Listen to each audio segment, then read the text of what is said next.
If I may make a criticism of this game, you'll notice that, this game obviously has a fairly dynamic camera. You'll see that Aladdin's placement within the frame kind of shifts around to reflect your movement.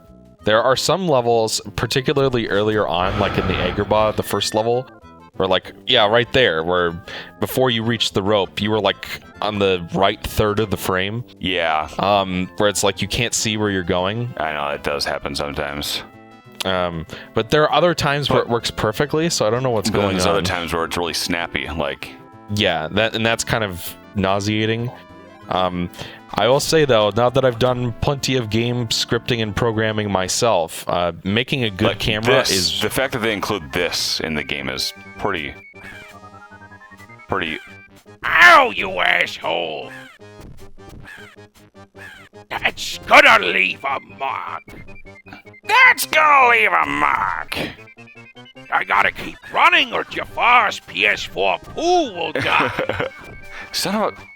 Stupid ghosts. Gills and spooklies, God. Those spooklies look like a sloppy Joe. Oh, I don't know why that was so funny. It looks like a sloppy Joe. I think because Nicole, my wife, was for those of us who've been with Gimp Mavericks for a long time, yeah, I married Nicole. We're a hot ticket. I don't know if I might edit this out, but poor Nicole got stung in the face by a bee on her wedding day. You can say that. That was funny. Like you think that's funny, but I'm sure for her it was mortifying and horrible. In the moment, it was mortifying and horrible for both of us. No, we got married in the middle of a pandemic, and we got attacked by bees on our wedding day.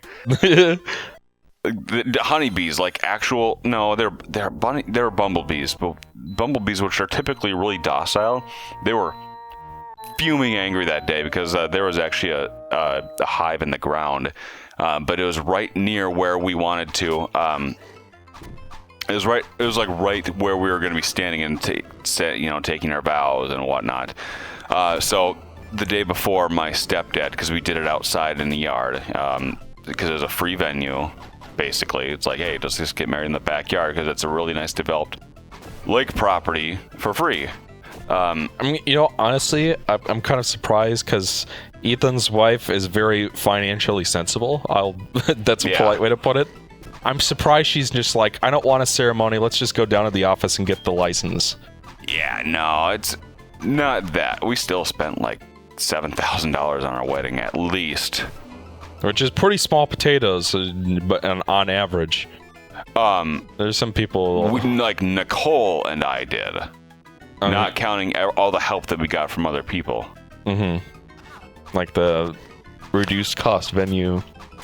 Oh my god. Alright, sorry.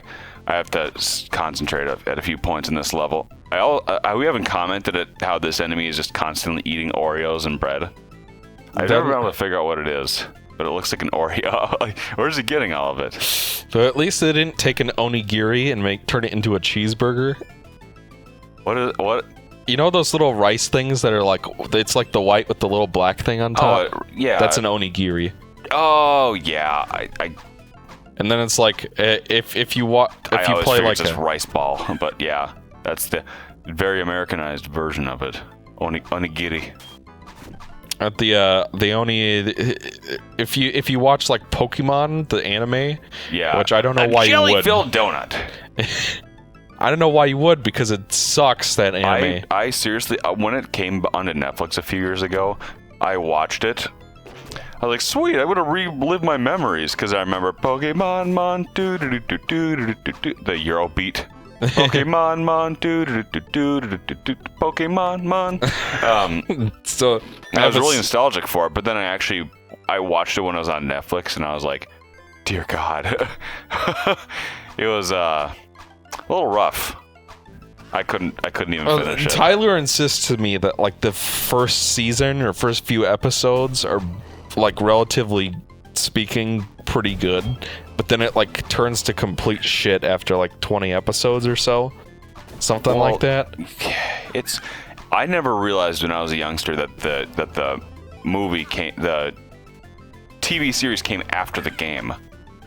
Oh, really? Yeah. The Pocket Monster RPG came out in Japan first in 1995.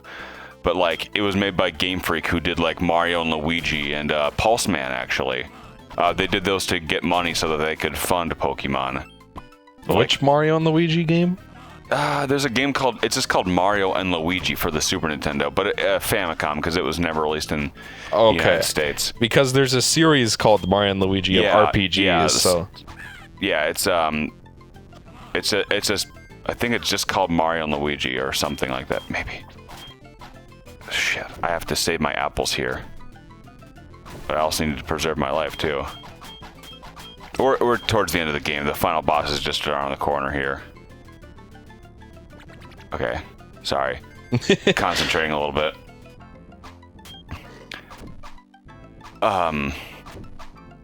Yeah, so it's like a puzzle game. Where I think one of them walks around with a bucket on his head, and you have to. Are you talking about Mario and Wario? It might be it. Because I've heard of that game. That's the one with the mouse and the fairy, and there's like a bucket. Yeah, I think you're carrying a bucket on your head, and you have to like direct them like lemming style to like the end of the level. I think I've never played it, and I don't really have much interest in it. But it was made by Game Freak. They also made Pulse Man in 1994, which why they made it for the Mega Drive if they're trying to gain money is beyond me. Because in Japan, the Mega Drive was the least popular behind the PC Engine. Yeah, I'm always really surprised to hear that because it's like the TurboGrafx, the North American equivalent of the PC Engine, was not very popular, and it has always mystified me. Because obviously the PC Engine was more popular in Japan, obviously, but it has always mystified me that in 1993, after making a Castlevania game for the Super Nintendo, they're like, hey, let's make a game for the CD add-on for this console that's only popular in our home country, and then only release it there. There are so many strange gaming things like that are just absolutely like Mega Man and Bass. Yeah, why would they release that in 1997? On the Super NES, after making a PlayStation, after Mega Man 8 game. Multiple Mega Man games, like, what were you thinking? What were they thinking? And I say that as someone who loves Mega Man and Bass. I know. We played it on the show. That game doesn't have any E-tanks, right? Yeah, which I actually appreciate because the other games, systems-wise, are balanced in such a way that you essentially need them. Like Mega Man 7, you can't beat that final boss without it. I mean, you can, but you'd have to know a lot of really ridiculous specific strats to avoid some of those attacks. And that's well above the play level of an average skilled player. And Mega Man 8 is its own can of worms, where it's like you have to get all of the secret collectible bolts to unlock the super armor, so you take less damage. And it's like the final boss is balanced in such a way that they expect you to have that. So it's like with Mega Man Bass, you don't have E-tanks, so everything's designed for one health bar. Game's over. That's it. That's all she wrote. All right, now we have to wrap it up and stop right now. yeah, shut the hell up.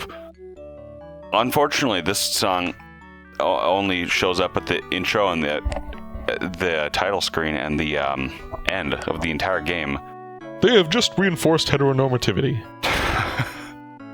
Yeah, I know. I can't wait until they finally release a Disney movie with I do like that they have stopped with the romance in every single Disney movie. Yeah. But now it's time to, not have heteronormativity in them as well, Yeah. Tommy Tallarico and Don Griffin, who's the original composer, right? Yeah. I don't know. I'm pretty sure. I don't know who Tommy T is. Yeah, but I mean, speaking as the queer one of the two of us, and that's a word I use to describe myself. It's really frustrating that Disney is like, we're gonna make LeFou from Beauty and the Beast gay. The joke character who was originally portrayed as ugly and stupid in the original movie, and then we're gonna make Onward, and we're gonna make some random Cyclops a lesbian. Oh, are they? I haven't watched either of those movies, so I have never seen Beauty and the Beast before. and I've not seen the remake either, and I have not seen Onward. So it's like, we can't make the main character gay, and we can't actually show them doing anything gay, because we want to show the movie in China. So it's frustrating. It is, and obviously I'm on the outside looking in only as an ally, but it's frustrating. I can only imagine how exceptionally frustrating it is for the community, and I get frustrated, and I'm, like I said, I'm only an ally, but whatever. What do you think of the video game we just played? Let's stop talking about identity politics for a minute. Yeah, this is a cool little game. Honestly, though, I remember when we did Star Fox, and at the end, I was just like, would you guys want to try this game? And Cole was like, absolutely not. I'm gonna go Did he say that? Did he say that? No. I'm gonna go in my room.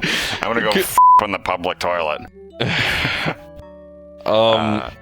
But no, like, he was like, I don't want to play, I would never want to play this ever. Fuck you. And then I went over to Ethan, and it's just like, this is a Super Nintendron game, so I'm never gonna play it.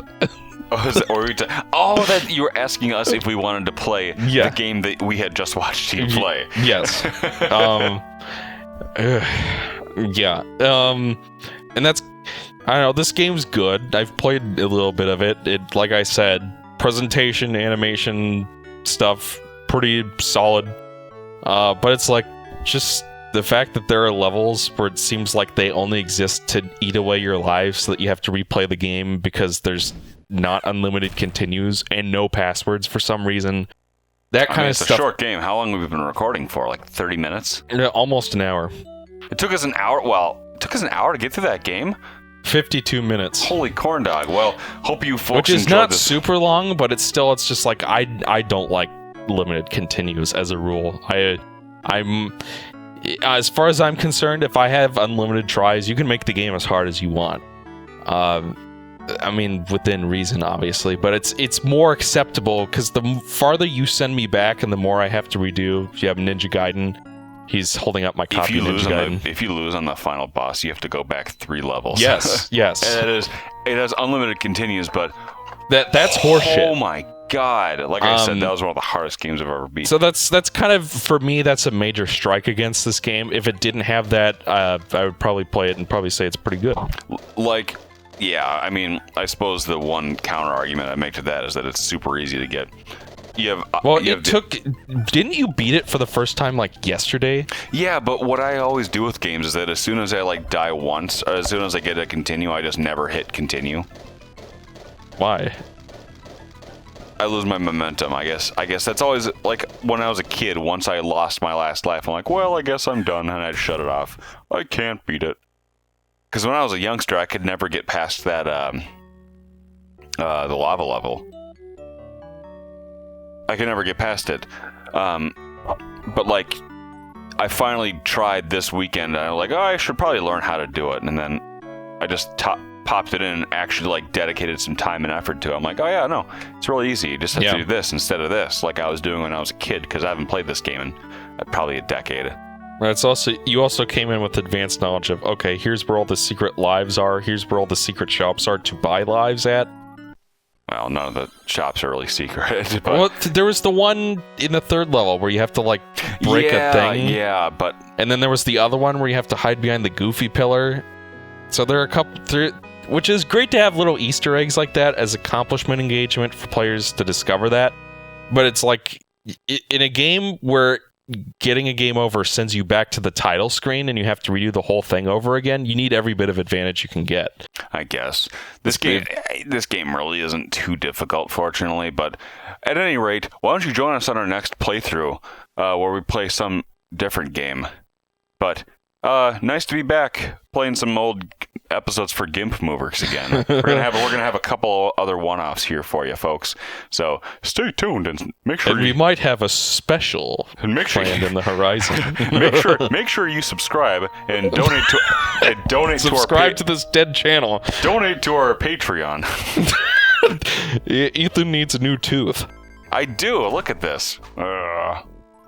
It's gone. Oh my god. It's gone. It doesn't exist anymore.